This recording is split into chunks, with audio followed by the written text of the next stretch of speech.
Je me réjouis, comme vous tous, d'en savoir plus sur le sujet très actuel des inégalités et du rôle de la société civile.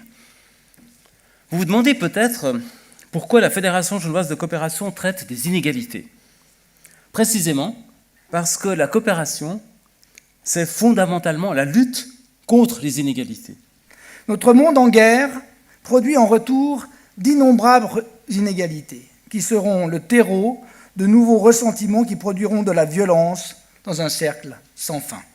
Aujourd'hui, les inégalités progressent, augmentent, que ce soit entre nations ou à l'intérieur des nations. Ces inégalités qui sont notamment dans l'ordre du revenu, mais également dans l'ordre de la fortune. Et donc quand on est dans un monde qui produit des inégalités, on produit aussi beaucoup de rancœur. Et quand on produit la rancœur, on produit une forme de haine de l'autre. Et ça peut se transformer évidemment en violence et en passage à l'acte, et c'est ce qu'on voit aujourd'hui sur le plan des relations internationales. Alors la société civile joue déjà un rôle, disons. La société civile joue un rôle supérieur, et en profondeur, et en qualité, et en quantité, à ce que font les États.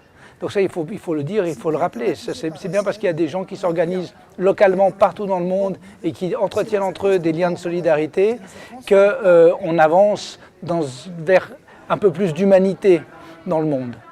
Moi, ce qu'il m'a été demandé, c'était de voir si les inégalités sont une fatalité ou pas. Je crois que pour l'Afrique, ma démarche est de dire que non, ce n'est pas une fatalité en ce qui concerne les questions d'égalité hommes-femmes, parce que nous avons une histoire de 3500 ans où les femmes ont été constamment à des positions de pouvoir. Les femmes sénégalaises, c'est des femmes très combatives, c'est leur histoire, c'est des femmes qui sont des femmes par rapport à leur propre autonomie. Sur le plan économique, les femmes sont présentes partout. Sans les femmes, il y a longtemps que le Sénégal aurait sombré parce que dans les années 80, avec les politiques d'ajustement structurel, les usines ont fermé, les hommes étaient au chômage.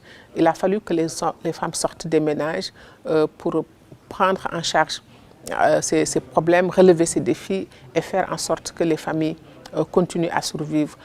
Mais la conquête du pouvoir demeure une question tout à fait spécifique et spéciale. Et sur ce plan, les hommes sont des phallocrates comme dans la plupart des sociétés et veulent toujours être au niveau de ce contrôle. D'ailleurs, sans les femmes, eux-mêmes ne pourraient jamais être au pouvoir. La parité, c'est une loi qui a été votée en 2010 pour exiger qu'au scrutin de liste, les listes soient paritaires, alternées hommes-femmes, sinon la liste n'est pas recevable. Mais c'est le fruit d'un combat des femmes qu'on peut situer à partir de 1945, quand la France accorde le droit de vote aux femmes en 1944, aux premières législatives. Ils acceptent que les Françaises de souche, qui sont dans les 4 communes du Sénégal qui ont un statut français, que ces femmes blanches puissent voter, mais pas les femmes noires. Et elles se sont battues, elles ont menacé le pouvoir colonial qui a fini par reculer et accepter que ces femmes aillent aux élections. Donc les femmes se sont battues et 2010 a été le couronnement d'un combat de plusieurs générations. Finalement, le pouvoir accepte que la loi sur la parité soit votée. Et en 2012, ça nous a permis d'avoir 42,7% de femmes à l'Assemblée nationale et en 2014, 47% de femmes pour les locales. Si on regarde quelques exemples qu'on a dans le passé, des périodes notamment une partie de l'entre-deux-guerres, une partie des 30 glorieuses dans les pays industrialisés, mais plus récemment en Amérique latine. Surtout dans les années 2000, on a vu en Amérique latine une baisse importante des inégalités, une baisse très marquée de la pauvreté, à travers des politiques. Moi, on peut analyser chaque cas de manière très spécifique, mais si on regarde un certain nombre de pays d'Amérique latine, on voit qu'il y a eu des efforts massifs en termes d'investissement public dans l'éducation, la formation et la santé, qui finalement payent. En 1990, il y avait plus de 80% des pauvres qui vivaient dans des pays à bas revenus. Donc il y avait vraiment un problème là de génération de revenus et de transfert de capitaux des pays riches aux pays pauvres à travers l'aide au développement, par exemple. Aujourd'hui, 80% des personnes qui vivent sous le seuil de pauvreté internationale de 2 $ par jour vivent dans des pays à revenus intermédiaires, dont certains ont la bombe atomique, dont certains investissent des sommes massives dans l'armement, et dont certains sont devenus des donateurs d'aide au développement. Donc là, la question qui se pose, c'est quel est le rôle des œuvres d'entraide? Et je pense que les œuvres d'entraide, là, doivent vraiment se faire un travail politique de soutien à des organisations de la société civile qui sont des vecteurs de changement progressif dans les combats politiques qu'on a dans des pays à revenus intermédiaires, des combats politiques qui visent à réduire les inégalités à travers une imposition et une allocation des revenus publics qui visent une plus grande répartition des richesses. Alors en Amérique latine, dans beaucoup de pays, que ce soit le Brésil, le Pérou, le Mexique et bien d'autres, on a vu l'émergence de politiques de transfert, au fond de protection sociale beaucoup plus actives, avec des transferts monétaires directs aux ménages les plus pauvres. Et ces mesures-là ont nettement contribué à réduire la pauvreté, mais aussi à réduire les inégalités. On a une nouvelle génération de jeunes qui arrivent sur le marché du travail avec plus de qualifications et qui donc accèdent à des travaux mieux rémunérés qui ont tendance à baisser le niveau des inégalités. Et ces exemples-là qu'on a vus en Amérique latine ont pu être aussi financés pendant une période de coût assez élevé des matières premières qui a rempli les caisses de l'État, mais ça montre aussi qu'avec des politiques ciblées en termes d'investissement dans la santé et l'éducation et en termes de protection sociale, on arrive nettement à réduire les inégalités et la pauvreté.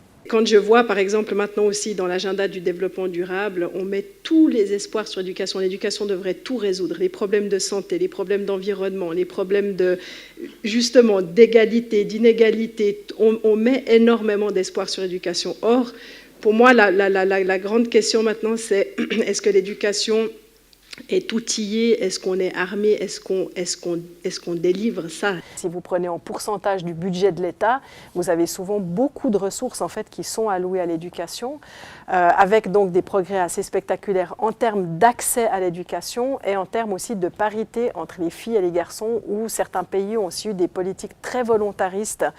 Maintenant, si vous regardez les inégalités qui se cachent derrière les chiffres, vous allez voir beaucoup de disparités, par exemple entre les zones rurales et les zones urbaines, entre les filles et les garçons, ça persiste dans certains cas, surtout si vous allez regarder les taux d'achèvement de l'éducation primaire, où les filles abandonnent beaucoup plus vite, souvent en raison des mariages précoces et autres. Si la famille doit choisir quel enfant elle laisse à l'école, c'est souvent la fille qui est retirée. Bon, il y a tout un tas de facteurs. Avoir un diplôme, faire l'école, réussir à l'école et avoir une vie meilleure, avoir un emploi, etc., n'est pas du tout immédiat.